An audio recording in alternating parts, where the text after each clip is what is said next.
আমরা কিভাবে ধন্য হতে পারবো? যখন আমরা আপন ঈশ্বর সদাপ্রভুকে নির্ভর করব। কেমন করে ঈশ্বরের উপর নির্ভর করতে হয়? গীত সংহিতা তার 40 অধ্যায় 4 পদ দেখি। সেখানে এই রূপ লেখা আছে, ধন্য সেই জন যে সদাপ্রভুকে আপন বিশ্বাসভূমি করে এবং তাহাদের দিকে না ফিরে, যাহারা অহংকারী ও মিথ্যা পথে ভ্রমণ করে। আমরা যতজন লোক প্রভু যীশু খ্রিস্টকে বিশ্বাস করি, সেই ঈশ্বরের পরিচয় পেয়েছি, আমাদের উচিত যে আমরা যেন আপন সদাপ্রভুকে বিশ্বাসভূমি করে জীবন কাটাই। জিরোমীয় 17 অধ্যায় 7 পদে আমরা দেখলাম যে আমাদের বিশ্বাসভূমি যেন আমাদের সদাপ্রভু ঈশ্বর হন। আমরা আর অন্য কিছুতে বিশ্বাস রাখবো না, সদা সর্বদা শুধুমাত্র সদাপ্রভু ঈশ্বরকে বিশ্বাস করব। গীত সংহিতা 37 অধ্যায় 34 পদ, সেখানে এই রূপ লেখা আছে, সদাপ্রভুর অপেক্ষায় থাকো, তাহার পথে চলো, তাহাতে তিনি তোমাকে দেশের অধিকার ভোগের জন্য উন্নত করিবেন। ঈশ্বরের উপর নির্ভর করতে গেলে ঈশ্বরের অপেক্ষায় থাকতে হবে, যে তিনি আপনার জন্য সকল কাজ সাধন করবেন। আপনাকে বিশ্বাসে তার উপরে ভরসা করে থাকতে হবে, তার বাক্য মেনে চলতে হবে। গীত সংহিতা তার 55 অধ্যায় 22 পদ, তুমি সদাপ্রভুতে আপনার ভার অর্পণ করো, তিনি তোমাকে ধরিয়া রাখিবেন, কখনো ধার্মিককে বিচলিত হইতে দিবেন না। হ্যাঁ, সদাপ্রভুকে নির্ভর করা মানে নিজের সমস্ত ভার সদাপ্রভুকে অর্পণ করা। সদাপ্রভুকে আপনার নিজের সমস্ত ভার অর্পণ করে আপনি নিশ্চিন্ত থাকুন, দেখবেন সদাপ্রভু আপনাকে ঠিক নিয়ন্ত্রণ করবেন, তোমাকে সুন্দরভাবে পরিচালিত করবেন। আমরা যদি বিশ্বাস করে নিজেদের সমস্ত বোঝা নিজেদের মধ্যে রেখে দিই, তাহলে আপনার জীবনে কি কার্য তিনি করবেন তা আপনি বুঝবেন কিভাবে? আপনি বিশ্বাস করে প্রার্থনা করুন, নিজের সমস্ত দায়িত্ব সদাপ্রভুকে অর্পণ করুন, দেখবেন সদাপ্রভু আপনার জীবনে কেমন কার্য সাধন করেন। আপনার ধরুন শরীর খারাপ, যে আপনি ডাক্তারখানায় গেছেন, সেখানে গিয়ে যে আপনার শরীরের যে সমস্যা, সেটা যদি না আপনি ডাক্তারকে নিজের মন থেকে খুলে না বলেন, তাহলে ডাক্তার আপনাকে কিভাবে চিকিৎসা করবেন?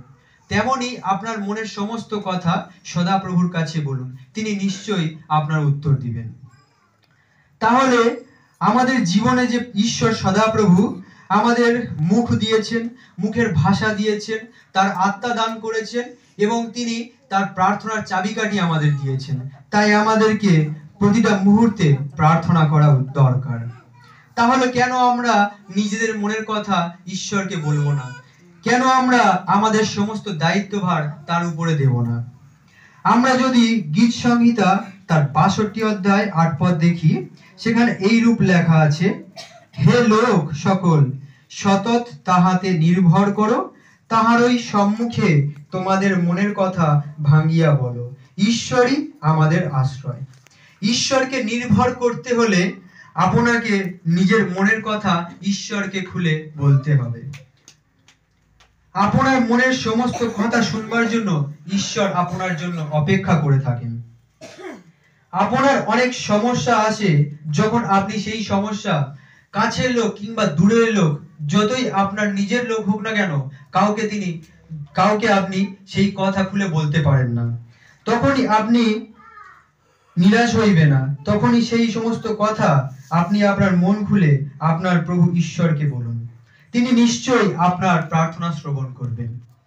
অবশ্যই করবেন, আপনি বিশ্বাসের সাথে প্রার্থনা করুন।